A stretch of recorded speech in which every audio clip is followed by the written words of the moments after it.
Une anthologie des lectures des paroles de Dieu Tout-Puissant.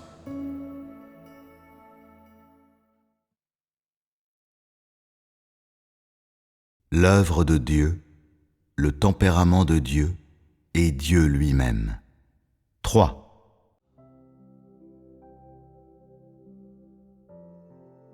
Maintenant, voyons une parabole prononcée par le Seigneur Jésus durant l'ère de la grâce. 3. La parabole de la brebis égarée. Matthieu, chapitre 18, versets 12 à 14. Que vous en semble ? Si un homme a 100 brebis, et que l'une d'elles s'égare, ne laisse-t-il pas les 99 autres sur les montagnes pour aller chercher celle qui s'est égarée ? Et s'il la trouve, je vous le dis en vérité, elle lui cause plus de joie que les 99 qui ne se sont pas égarés. De même, ce n'est pas la volonté de votre Père qui est dans les cieux qu'il se perde un seul de ses petits. C'est une métaphore. Quel genre de sentiments les gens ont-ils en lisant ce passage ? La façon dont cette métaphore est exprimée utilise une figure de style du langage humain. C'est quelque chose dans le cadre de la connaissance humaine. Si Dieu avait dit une chose similaire pendant l'ère de la loi, les gens auraient pensé que ce n'était pas vraiment cohérent avec qui était Dieu. Mais quand le Fils de l'homme prononça ce passage durant l'ère de la grâce, les gens le sentirent réconfortant, chaleureux et intime. Quand Dieu devint chair, quand il apparut sous la forme d'un homme, il employa une métaphore très appropriée pour exprimer la parole de son cœur en humanité d'homme. Cette voix représentait la propre voix de Dieu et l'œuvre qu'il voulait accomplir dans cette ère.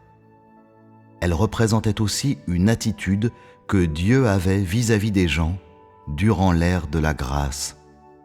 En adoptant le point de vue de l'attitude de Dieu envers les gens, il a comparé chaque personne à une brebis. Si une brebis s'égare, il fera tout son possible pour la retrouver. Cela représente un principe de l'œuvre de Dieu parmi les hommes, cette fois dans la chair. Dieu utilisa cette parabole pour décrire sa détermination et son attitude dans cette œuvre. C'était l'avantage de Dieu devenant chair. Il pouvait profiter de la connaissance du genre humain et utiliser le langage humain pour parler aux gens, pour exprimer sa volonté. Il expliqua ou traduisit à l'homme son langage profond et divin que les gens avaient du mal à comprendre dans la langue humaine, de façon humaine. Ceci aida le peuple à comprendre sa volonté et à savoir ce qu'il voulait faire. Il pouvait aussi tenir des conversations avec les gens depuis une perspective humaine, employant le langage humain et communiquer avec les gens d'une manière qu'ils comprenaient. Il pouvait même parler et travailler en utilisant la langue et la connaissance humaine, de sorte que les gens pouvaient sentir sa bienveillance et sa proximité, de sorte qu'ils pouvaient voir son cœur. Que voyez-vous en cela ? Qu'il n'y a pas d'interdiction dans les paroles et les actions de Dieu ? De la façon dont les gens le voient, il n'est pas possible que Dieu ait pu utiliser la connaissance, le langage ou les manières de parler des humains pour parler de ce que Dieu lui-même voulait dire, l'œuvre qu'il désirait accomplir, ou pour exprimer sa propre volonté. C'est une façon de penser erronée. Dieu employa ce genre de métaphore pour que les gens puissent sentir la réalité et la sincérité de Dieu et voir son attitude envers les gens pendant cette période. Cette parabole réveilla de leurs rêves des gens qui avaient vécu sous la loi pendant longtemps. Elle inspira aussi les êtres humains de l'ère de la grâce, génération après génération. En lisant le passage de cette parabole, les gens se rendent compte de la sincérité de Dieu qui sauve l'humanité et comprennent l'importance du genre humain dans son cœur. Regardons maintenant la dernière phrase de ce passage. De même, ce n'est pas la volonté de votre Père qui est dans les cieux qu'il se perde un seul de ses petits. Sont-ils les propres mots du Seigneur Jésus ou ceux de son Père dans les cieux? De prime abord, il semble que ce soit le Seigneur Jésus qui parle. Mais sa volonté est celle de Dieu lui-même, ce qui explique pourquoi il a dit « De même, ce n'est pas la volonté de votre Père qui est dans les cieux qu'il se perde un seul de ses petits. » À cette époque, les gens reconnaissaient seulement le Père au ciel comme Dieu, et cet homme qu'ils voyaient de leurs yeux était tout simplement envoyé par lui, et il ne pouvait représenter le Père au ciel. C'est pourquoi le Seigneur Jésus devait dire cela aussi, afin qu'ils puissent ressentir véritablement la volonté de Dieu sur l'humanité, et sentir l'authenticité et la justesse de ce qu'il disait. Même si cela était une simple chose à dire, c'était très bienveillant et révélait l'humilité du Seigneur Jésus et son effacement. Peu importe si Dieu prit chair ou s'il œuvra depuis le domaine spirituel, il connaissait parfaitement le cœur des hommes, comprenait parfaitement ce dont les gens avaient besoin, savait de quoi les gens s'inquiétaient et ce qui les troublait. Donc, il ajouta cette ligne. Elle souligne un problème dissimulé dans l'humanité. Les gens étaient sceptiques quant à ce que disait le Fils de l'homme, ce qui signifie que lorsque le Seigneur Jésus a parlé, il a dû ajouter « De même, ce n'est pas la volonté de votre Père qui est dans les cieux qu'il se perde un seul de ses petits. » Ces mots pouvaient porter leurs fruits et faire en sorte que le peuple croie en leur justesse et leur vraisemblance, seulement à cette condition. Cela montre que lorsque Dieu devint un simple fils de l'homme, Dieu et le genre humain entretenaient une relation très étrange et que la situation du Fils de l'homme était très délicate. Cela montre aussi à quel point le statut du Seigneur Jésus était insignifiant parmi les hommes à cette époque-là. Quand il dit cela, c'était en fait pour dire aux gens « Soyez tranquilles, cela ne représente pas ce qu'il y a dans mon propre cœur, mais cela exprime la volonté de Dieu qui est dans votre cœur. » Pour le genre humain, n'était-ce pas une chose ironique? Bien que Dieu œuvrant dans la chair eût beaucoup d'avantages qu'il n'avait pas dans sa personne, il devait faire face à leurs doutes et à leurs désaveux, ainsi qu'à leur torpeur et leur apathie. On pourrait dire que le processus de l'œuvre du Fils de l'homme était celui d'expérimenter le désaveu du genre humain et la rivalité de l'humanité avec lui. Plus que cela, c'était le processus de gagner continuellement la confiance des hommes et de les conquérir par ce qu'il a et est, ainsi qu'à l'aide de sa propre essence. Il ne s'agissait pas tant du fait que Dieu incarné livrait une bataille sur le terrain contre Satan, mais plutôt que Dieu devint un homme ordinaire et entama une lutte contre ceux qui le suivaient.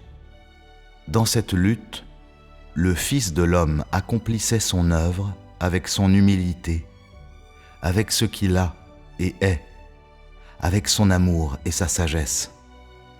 Il acquit les gens qu'il voulait, gagna l'identité et le statut qu'il méritait et retourna sur son trône. Maintenant, regardons les 2 passages suivants des Écritures. 4. Pardonne 70 fois 7 fois. Matthieu, chapitre 18, versets 21 et 22. Alors Pierre s'approcha de lui et dit « Seigneur, combien de fois pardonnerai-je à mon frère, lorsqu'il péchera contre moi? Sera-ce jusqu'à 7 fois? Jésus lui dit, je ne te dis pas jusqu'à 7 fois, mais jusqu'à 70 fois 7 fois. 5. L'amour du Seigneur. Matthieu, chapitre 22, versets 37 à 39. Jésus lui répondit, tu aimeras le Seigneur, ton Dieu, de tout ton cœur, de toute ton âme et de toute ta pensée. C'est le premier et le plus grand commandement. Et voici le second, qui lui est semblable. Tu aimeras ton prochain comme toi-même. Dans ces deux passages, l'un parle de pardon et l'autre d'amour. Ces deux thèmes soulignent vraiment l'œuvre que le Seigneur Jésus voulait accomplir durant l'ère de la grâce. Quand Dieu devint chair, il apporta avec cela une étape de son œuvre. Il apporta l'œuvre précise et le tempérament qu'il voulait exprimer dans cette ère. Dans cette période, tout ce que le Fils de l'homme faisait tournait autour de l'œuvre que Dieu voulait mener à bien durant cette ère. Il ne ferait pas plus ni moins. Chaque petite chose qu'il disait et chaque genre d'œuvre qu'il accomplissait avait à voir avec cette ère. Peu importe s'il l'exprimait de façon humaine dans un langage humain ou dans un langage divin, peu importe de quelle manière ou depuis quelle perspective, son but était d'aider les gens à comprendre ce qu'il voulait faire, ce qu'était sa volonté et ce qu'il exigeait d'eux. Il pouvait employer différents moyens depuis des perspectives variées pour aider les gens à comprendre et connaître sa volonté, comprendre son œuvre de sauver l'humanité.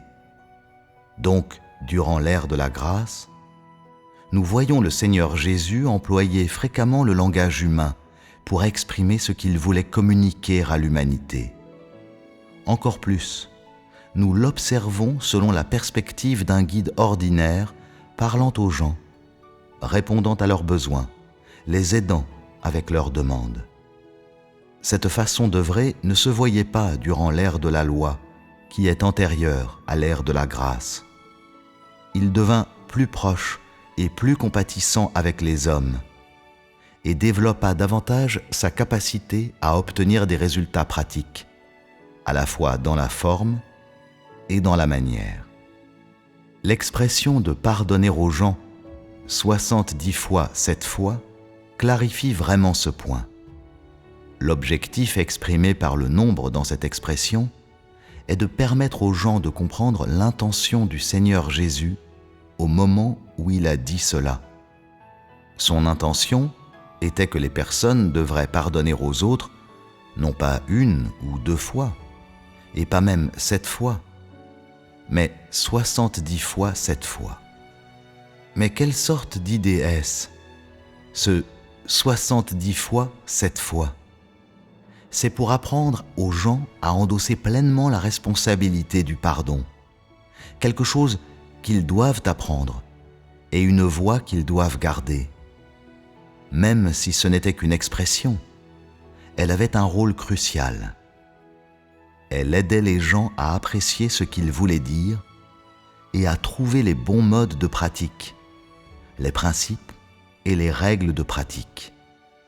Cette expression aida les gens à comprendre clairement et leur donna une idée précise de la nécessité d'apprendre le pardon, de pardonner sans condition et sans restriction, mais avec une attitude de tolérance et de compréhension envers les autres. Quand le Seigneur Jésus a dit cela, qu'y avait-il dans son cœur? Pensait-il vraiment à 70 fois 7 fois? Non. Existe-t-il un nombre de fois où Dieu pardonnera à l'homme? Il y a beaucoup de gens qui sont intéressés par le nombre de fois mentionné, qui veulent vraiment comprendre l'origine et la signification de ce nombre. Ils désirent comprendre pourquoi ce nombre est sorti de la bouche du Seigneur Jésus. Il croit que ce nombre possède une implication plus profonde. En fait, c'était juste l'expression de Dieu en humanité. Toute implication ou définition doit être interprétée par rapport aux demandes du Seigneur Jésus à l'humanité. Quand Dieu ne s'était pas encore incarné, les gens ne comprenaient pas beaucoup de ce qu'il disait, car cela provenait de la divinité absolue. Le point de vue et le contexte de ce qu'il disait étaient invisibles et inaccessibles à l'humanité. Cela provenait d'un domaine spirituel que les gens ne pouvaient voir. Les personnes qui vivaient dans la chair ne pouvaient pas pénétrer le domaine spirituel. Mais après que Dieu devint chair, il s'adressa à l'humanité depuis le point de vue de l'humanité, et il sortit du domaine spirituel et en dépassa le cadre. Il pouvait exprimer son tempérament divin, sa volonté et son attitude divine à l'aide de choses que les humains pouvaient imaginer, voir et rencontrer dans leur vie. Il pouvait employer des méthodes que les hommes pouvaient accepter dans un langage qu'ils pouvaient comprendre et un savoir qu'ils pouvaient appréhender, afin que le genre humain puisse comprendre et connaître Dieu, concevoir ce qu'il voulait dire et accepter ses règles dans la limite de leur capacité, jusqu'où ils en étaient capables. C'était la méthode et le principe de l'œuvre de Dieu en humanité. Même si les manières de Dieu et ses principes d'œuvre dans la chair furent principalement réalisés par ou à travers l'humanité, des résultats furent véritablement obtenus qui n'auraient pas pu être atteints en œuvrant directement depuis sa divinité. L'œuvre de Dieu en humanité était plus concrète, authentique et spécifique. Les méthodes étaient beaucoup plus souples et, dans la forme, elle surpassa l'ère de la loi. Ci-après, parlons d'aimer le Seigneur et d'aimer ton voisin comme toi-même. Est-ce que cela fut directement exprimé dans la divinité? Bien sûr que non. Toutes ces choses furent dites par le Fils de l'homme en humanité. Seuls des humains diraient quelque chose comme « Aime ton voisin comme toi-même ». Aimer les autres, c'est la même chose que chérir ta propre vie. Et seuls des humains parleraient de cette façon. Dieu n'a jamais parlé de cette manière. Pour le moins, Dieu n'a pas ce type de langage dans sa divinité, car il n'a pas besoin de ce genre de précepte. Aime ton voisin comme toi-même pour offrir son amour à l'humanité, car l'amour de Dieu pour l'humanité est une expression naturelle de ce qu'il a et est. Quand avez-vous déjà entendu dire que Dieu a dit quelque chose comme « J'aime l'humanité comme je m'aime moi-même » ? Car l'amour fait partie de l'essence de Dieu et de ce qu'il a et est. L'amour de Dieu pour l'humanité et la façon dont il traite les hommes et son attitude sont une expression et une révélation naturelle de son tempérament. Il n'a pas besoin de faire cela délibérément d'une certaine manière ou de suivre délibérément une méthode particulière ou un code moral pour être capable d'aimer son voisin comme lui-même. Il possède déjà ce type d'essence. Que vois-tu dans cela? Quand Dieu a œuvré en humanité, plusieurs de ses méthodes, paroles et vérités furent toutes exprimées de façon humaine. Mais en même temps, le tempérament de Dieu, ce qu'il a et est, et sa volonté furent exprimés pour que les gens les connaissent et les comprennent. Ce qu'ils surent et comprirent fut précisément son essence et ce qu'il a et est, ce qui représente l'identité et le statut inhérent de Dieu lui-même. C'est-à-dire que le Fils de l'homme dans la chair exprima l'essence et le tempérament inhérent de Dieu lui-même au plus haut degré possible, et aussi précisément que possible. Non seulement l'humanité du Fils de l'homme n'était pas une entrave ou une barrière à la communication et à l'interaction de l'homme avec Dieu dans le ciel, mais c'était en fait le seul canal et l'unique pont par lesquels l'humanité pouvait se relier au Seigneur de la création.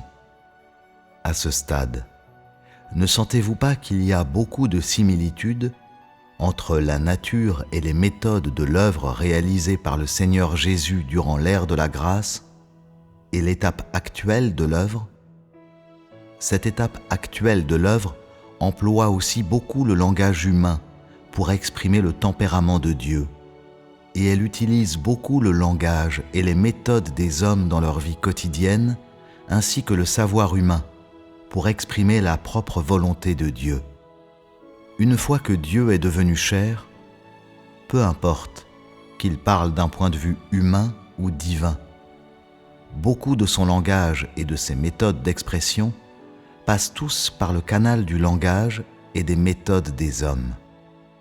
C'est-à-dire que lorsque Dieu devient chair, c'est la meilleure opportunité pour toi de voir l'omnipotence de Dieu et sa sagesse, et de connaître chacun des aspects réels de Dieu. Quand Dieu devint chair, en grandissant, il en vint à comprendre, apprendre et saisir un peu de la connaissance humaine, de son bon sens, de son langage et des méthodes d'expression en humanité. Dieu incarné possédait ces choses qui provenaient des humains qu'il avait créés. Elles devinrent des outils de Dieu dans la chair pour exprimer son tempérament et sa divinité, et lui permirent de rendre son œuvre plus pertinente, plus authentique et plus précise alors qu'il travaillait parmi les hommes, depuis une perspective humaine et employant le langage humain. Cela la rendit plus accessible aux gens et plus facilement compréhensible pour eux, atteignant ainsi les résultats que Dieu voulait. N'est-ce pas plus pratique pour Dieu de travailler ainsi dans la chair? N'est-ce pas la sagesse de Dieu? Quand Dieu devint chair, quand la chair de Dieu fut capable d'assumer l'œuvre qu'il voulait accomplir, ce fut quand il exprima concrètement son tempérament et son œuvre, et ce fut aussi le moment où il put commencer officiellement son ministère en tant que Fils de l'homme.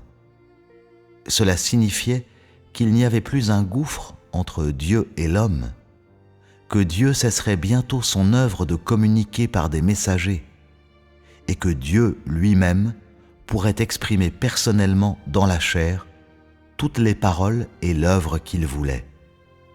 Ceci signifiait également que le peuple que Dieu sauvait était plus proche de lui et que son œuvre de gestion pénétrait sur un nouveau terrain et que toute l'humanité était sur le point de faire face à une nouvelle ère. Tous ceux qui ont lu la Bible savent que beaucoup de choses sont arrivées lorsque le Seigneur Jésus est né.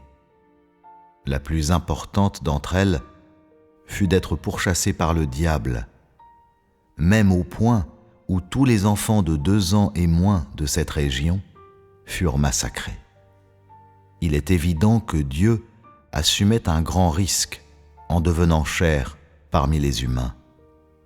Le grand prix qu'il paya pour accomplir sa gestion de sauver l'humanité est également évident. Les grands espoirs que Dieu avait pour son œuvre dans la chair parmi les hommes sont aussi évidents. Quand Dieu dans la chair fut capable d'assumer l'œuvre parmi les hommes, comment se sentait-il? Les gens devraient être capables de comprendre cela un peu, n'est-ce pas? Pour le moins, Dieu était heureux, car il pouvait commencer à développer sa nouvelle œuvre parmi les hommes. Quand le Seigneur Jésus fut baptisé et qu'il commença officiellement son œuvre d'accomplir son ministère, le cœur de Dieu fut submergé de joie, car après tant d'années d'attente et de préparation, il pouvait finalement endosser la chair d'un homme ordinaire et commencer sa nouvelle œuvre sous la forme d'un homme de chair et de sang que les gens pouvaient voir et toucher. Il pouvait enfin parler face à face et cœur à cœur avec les gens dans l'identité d'un homme. Dieu pouvait enfin être face à face avec les hommes de façon humaine et employant un langage humain. Il pouvait subvenir aux besoins de l'humanité, l'éclairer et l'aider en employant un langage humain.